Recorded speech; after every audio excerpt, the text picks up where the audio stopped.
পরমদয়াল শ্রী শ্রী ঠাকুর, পরমারাধ্যা জগজ্জননী শ্রী শ্রী পরমা, পরম পূজ্যপাদ শ্রী শ্রী বক্তা, পরম পূজ্যপাদ শ্রী শ্রী আচার্যদেব, সভিঙ্কা শীতঙ্করে কোটি প্রণাম। বরেণ্য ମଧ୍ୟାହ୍ନ ସତ୍ସଙ୍ଗର ସମ୍ମାନୀୟ ପରିଚାଳକ ବ୍ରଜ ଭାଇ, ଠାକୁରଙ୍କ ସହ ପ୍ରତିନିଧି, ଅନ୍ୟତମ ବରେଣ୍ୟ ବିଶିଷ୍ଟ ସହ ପ୍ରତିନିଧି ଡକ୍ଟର ହୃଷିକେଶ ସେନାପତି, ଖୁସି ଭାଇ, କର୍ମୀ ମଣ୍ଡଳୀ, ଗୁରୁ ଭାଇ, ଭକ୍ତିମତୀ ମାତୃ ମଣ୍ଡଳୀ, ସୁଧୀ ସଜ୍ଜନ ସମସ୍ତଙ୍କୁ ଏହି ମଧ୍ୟାହ୍ନ ସତ୍ସଙ୍ଗରେ ମୋର ଆନ୍ତରିକ ଦୟାପ୍ରୀତି ଜୟଗୁରୁ। ଆମେ ଅବଗତ ହେଲେ ଏଇ ରଥପୁର ଗଡ଼ ରଥପୁର ଗ୍ରାମର ଉପଯୋଜନା କେନ୍ଦ୍ରର ବାର୍ଷିକ ଉତ୍ସବ ତତ୍ସହିତ ପରମଦୟାଲ ଶ୍ରୀ ଶ୍ରୀ ଠାକୁରଙ୍କର 138ତମ ଜନ୍ମ ମହାମହୋତ୍ସବ ପାଳନ କରାଯାଉଛି। ଏହି ଉତ୍ସବକୁ ଆଗେଇ ନେଇଛନ୍ତି ଆମର ଏଇ ଗ୍ରାମର ସମ୍ମାନୀୟ ଝୁଲ ଭାଇ ଏବଂ ତାଙ୍କର ବାପା। ବୟସ୍କ ଲୋକ ହେଲେ ବି ମଧ୍ୟ କାଲି ରାତି 9ଟାରେ ମୁଁ ଆସିଥିଲି, ସିଏ ବି ମଧ୍ୟ ଏଇ ଶୀତ କାକରକୁ ଭୟ ନ କରିକି ଏକଦମ ୟଙ୍ଗ ଭଳି କାମ କରୁଥିଲେ।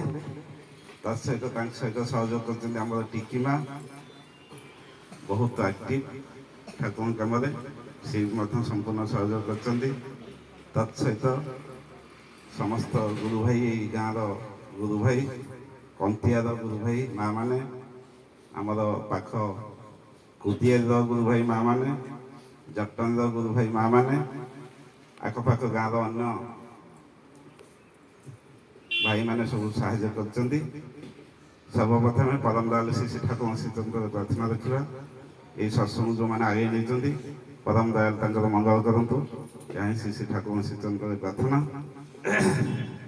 ଆଜିର ଯେ ମୁଖ୍ୟ ବକ୍ତା କହିବା ମୋ ପକ୍ଷରେ ଠିକ୍ ନୁହେଁ, ସାରା ଜଗତର ସତ୍ସଙ୍ଗ ଜଗତର ସିଏ ହେଉଛନ୍ତି ମୁଖ୍ୟ ବକ୍ତା।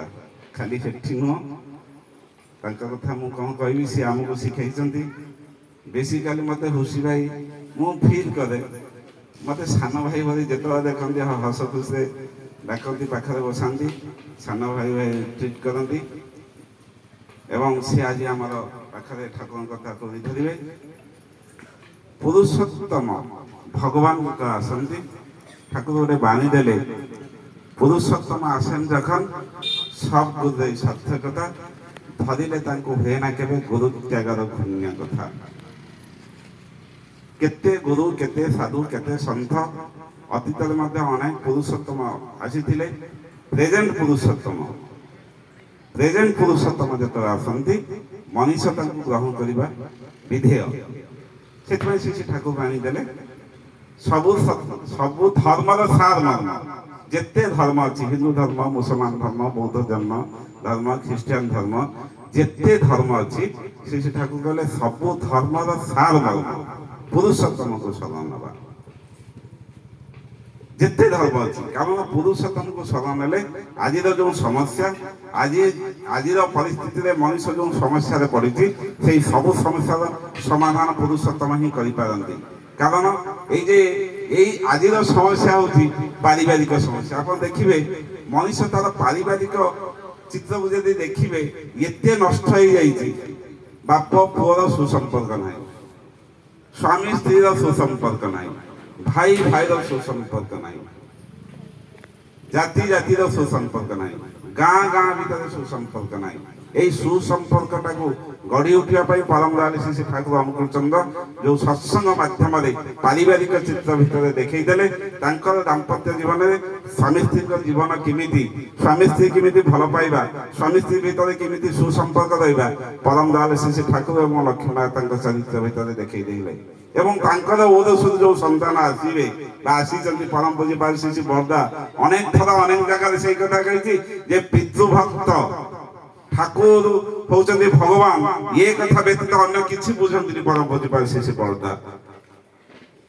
ପରମ ପୂଜ୍ୟପାଦ ଶ୍ରୀ ଶ୍ରୀ ବରଦା ଲୁଗା ପିନ୍ଧିଛନ୍ତି, ଲୁଗା ପିନ୍ଧିବା ଟିକେ ଭୁଲ ହେଇଯାଇଛି, କିଛି କର୍ମୀ ଥିଲେ ତାଙ୍କୁ ଖୁଣିଲେ, ଅଭିଯୋଗଟା ଯାଇ ଠାକୁରଙ୍କ ପାଖରେ କହିଲେ ଠାକୁର ଯେ ବର୍ଦ୍ଦା ଏମିତି ଲୁଗା ପିନ୍ଧିବାଟା ଠିକ ନୁହଁ। ପରମ ଦୟାଳୁ ଶ୍ରୀ ଠାକୁର ଆଉ କିଛି ବୁଝିଲେନି, ଗୋଟେ ବାଡି ଆଣିଲେ, ବେତ ଆଣିଲେ, ନିର୍ଧୁମ ପ୍ରହାର କଲେ। ଏତେ ବାଡେଇଲେ ତାଙ୍କର ହାତ ଦରଜ ହେଇଗଲା ଠାକୁରଙ୍କର। ଠାକୁର ପରମ ପୂଜ୍ୟପାଳ ଶ୍ରୀ ବର୍ଦ୍ଦାଙ୍କର ପିଠି ଲୋହା ବସିଗଲା, ରକ୍ତାକ୍ତ ହେଇଗଲେ ପରମ ପୂଜ୍ୟପାଳ ଶ୍ରୀ ବର୍ଦ୍ଦା। ଠାକୁର ଯେତେ ବାଡେଇ କ୍ଳାନ୍ତ ହେଇ ପଡିଲେ, ଶ୍ରୀ ବର୍ଦ୍ଦା ଯାଇକି ଚେୟାରଟା ନେଇକି ଆସୁଛନ୍ତି। ବାବା କଷ୍ଟ ହେଲା କି? ମାନେ ବାପାଙ୍କୁ ଏତେ ଭଲ ପାଆନ୍ତି, ବାପା ବାଡେଇଲେ ତାଙ୍କୁ ରକ୍ତାକ୍ତ କରିଦେଲେ, ଲୋହା ବସିଗଲା, କ୍ଳାନ୍ତ ହେଇ ପଡିଲେ ପରମ ଦୟାଳୁ ଶ୍ରୀ ଠାକୁର।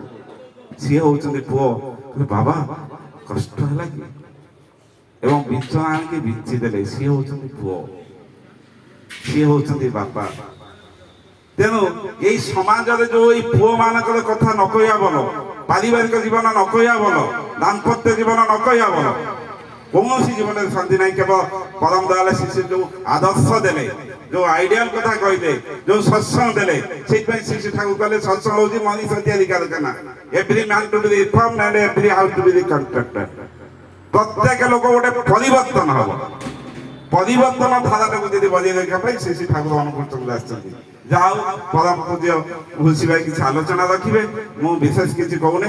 ସବୁ ଧର୍ମର ସାରମର୍ମ ପୁରୁଷୋତ୍ତମଙ୍କ ଶରଣ ନେବା, ସବୁ ପାପର ମୋଚନ ହୁଏ, ସଫଳ ହୁଏ ତାଙ୍କ ଚାହିଦା। ବନ୍ଦେ ପୁରୁଷୋତ୍ତମ।